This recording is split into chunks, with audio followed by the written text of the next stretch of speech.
Today we will hear from African and Caribbean immigrants saying that foundational Black Americans are a FBI cult. Check it out.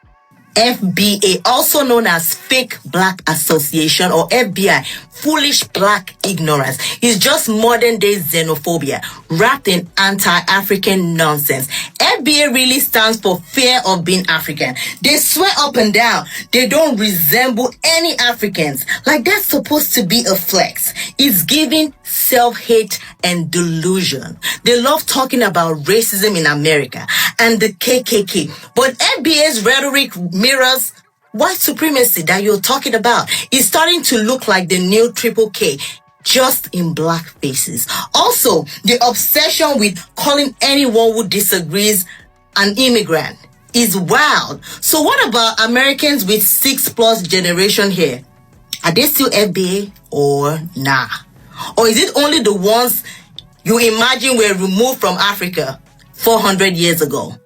I would love to see their DNA and ancestry reports. Show us the paperwork. Where are you from? The sky? Anyway, critical thinking clearly isn't for everybody. This comment right here is the reason why we keep on having diaspora wars. Because I'm telling you straight up what my problem is. I'm telling you, you have a xenophobic group within your community. An anti-African xenophobic group. I'm telling you what my problem is. I'm African. I don't like the fact that these people from your community keep on attacking me and my people. I'm telling you, the FBA is a xenophobic group, anti-African group that keeps on attacking Africans. I'm telling you that straight up. Your answer is, it's not the majority of us. That's not what I'm asking you, brother. I'm asking you if you can do something about it. Listen, until the Black American community finds the courage to deal with that level of xenophobia within your community, I will keep my foot on their neck for eternity if I had to. And I don't want to see a single one of you come in my comment section to tell me how to handle the xenophobia that I'm getting from your community. The only reason why I'm saying xenophobia is because these people are black just like me. If these people were white or Asian or anything else, I would be calling them racist, because that's exactly what it is, okay? This anti-African sentiment, okay, that your people seem to be okay with, we are not okay with it. So if you want unity, if you want me and my people to stand next to you, we are telling you we cannot stand next to you as long as you are standing next to xenophobic people. And your answer is no. It's not the majority of us. Do you know how many black people live in this country? 40 million. 40 million, okay? And you're saying it's not the majority of you. Okay, cool. I'm gonna go super low, okay? I'm gonna go 1%. If FBA is only 1% of the black community, that is still 400,000 people. That's not a small group, okay? If FBA is only 0.5%, that is still 200,000 people. That's still not a small group, okay? I'm gonna go the lowest I can go. If FBA is 0.1%, that is still 40,000 people. I'm not trying to be somewhere where 40,000 people hit me. Hell no. So I don't want to see any one of you come in my comment section talking about, you only talk about black Americans. I don't talk about black Americans. I talk about FBA. If you feel some type of way about it, congratulations, you are FBA.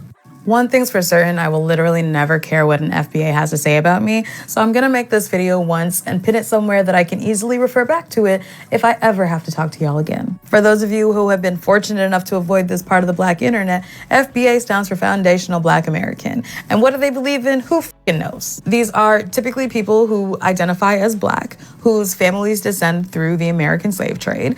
And the one thing that they all agree on is F the rest of the African diaspora. I've never met an FBA with enough knowledge about other cultures to accurately, and I mean accurately, because y'all be coming with the hotepiest of hotepery.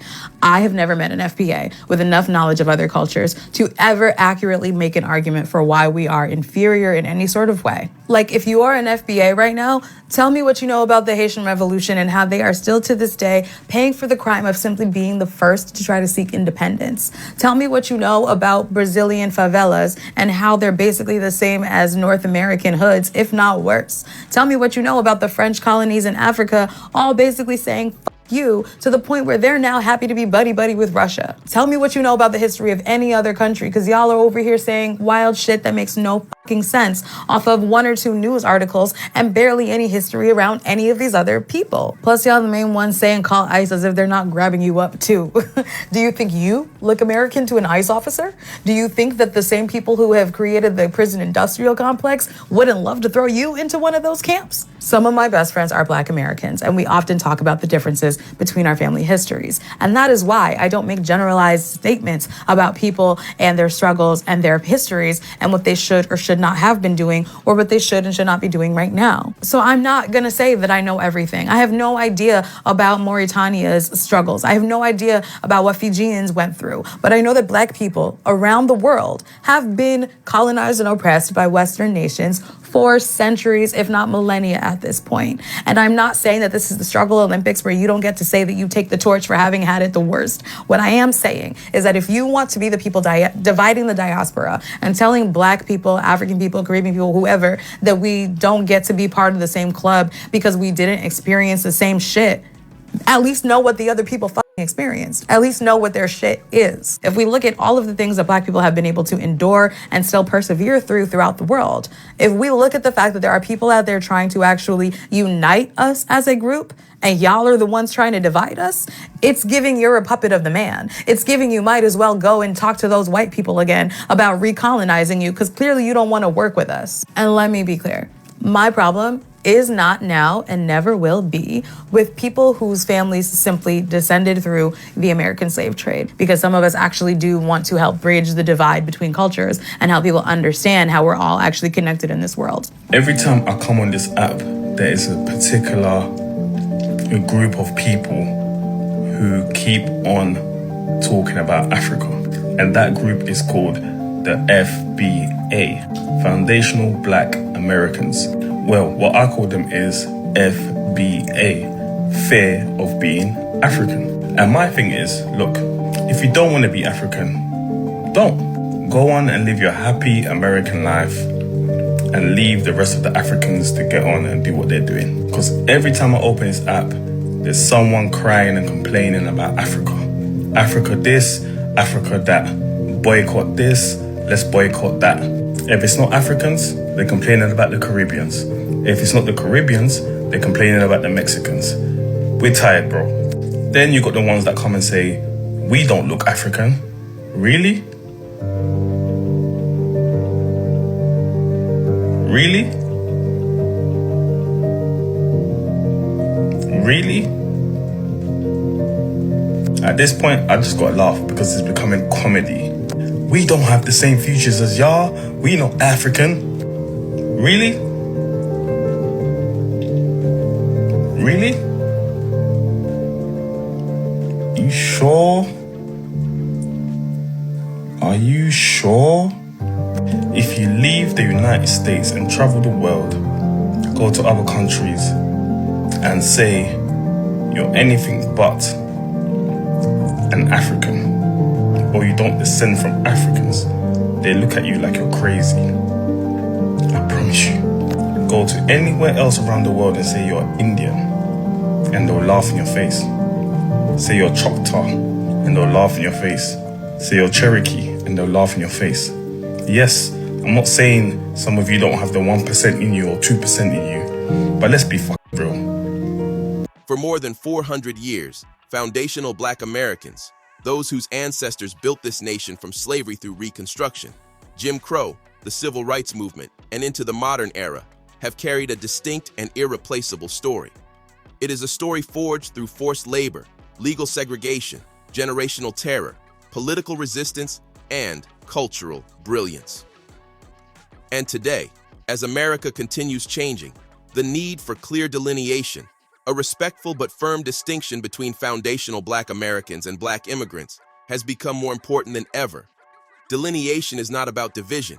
It is about accuracy, justice, and preservation. For too long, the unique lineage, struggle, and achievements of foundational Black Americans have been blended into a vague, catch-all Black category that erases the specific people who built the foundation upon which America stands. FBA delineation is a corrective, an act of self-definition. It ensures that our history, our lineage, and our political claims remain intact, unmuddied, and respected.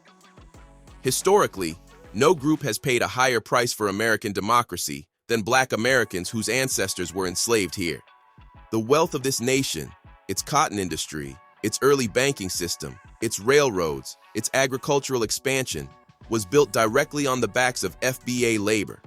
And even after emancipation, it was foundational Black Americans who endured lynching, redlining, disenfranchisement, and segregation, yet continued to push the country toward its own stated ideals.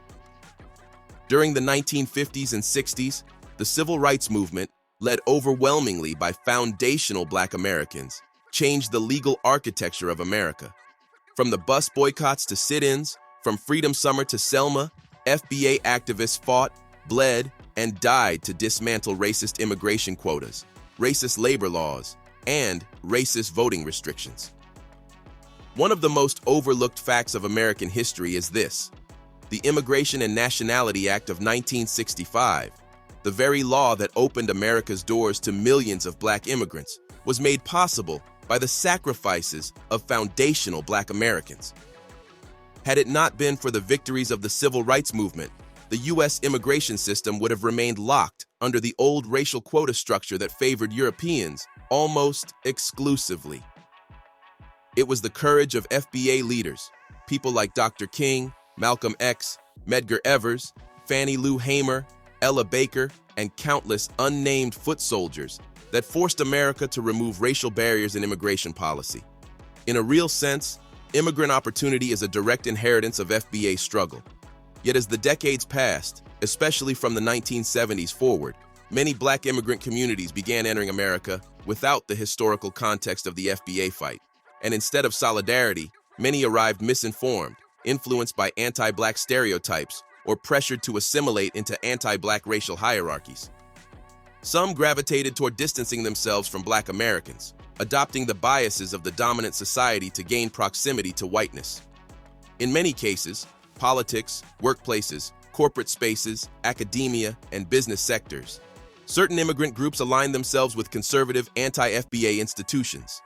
Others participated in reinforcing disproven myths about foundational Black Americans being lazy, criminal, or undeserving, even while benefiting from the system's FBA ancestors forced open. This resulted in tension, resentment, and cultural disrespect. Our culture, jazz, hip-hop, gospel, soul food, our fashion, our language, our struggle, was copied, commodified, or dismissed, yet rarely credited. FBA history was overshadowed by Pan-African narratives that ignored the very specific American lineage of enslaved Black people and their descendants. And now, something new is happening. Many immigrants who once believed they were insulated from anti-Black hostility are receiving wake-up calls. Under Trump-era policies and rhetoric, they face travel bans, deportation pressures, job discrimination, and the realization that aligning with white supremacy never saves you from white supremacy. This has exposed a hard truth. Disrespecting foundational Black Americans was not only morally wrong, it was politically short-sighted. FBA delineation helps restore balance. It places responsibility and credit in the proper historical order. It allows foundational Black Americans to protect our political lineage, our reparations claim, our cultural identity, and our collective legacy without being drowned out by groups who have different histories, struggles, and agendas. Delineation is essential because FBA issues are not interchangeable with immigrant issues.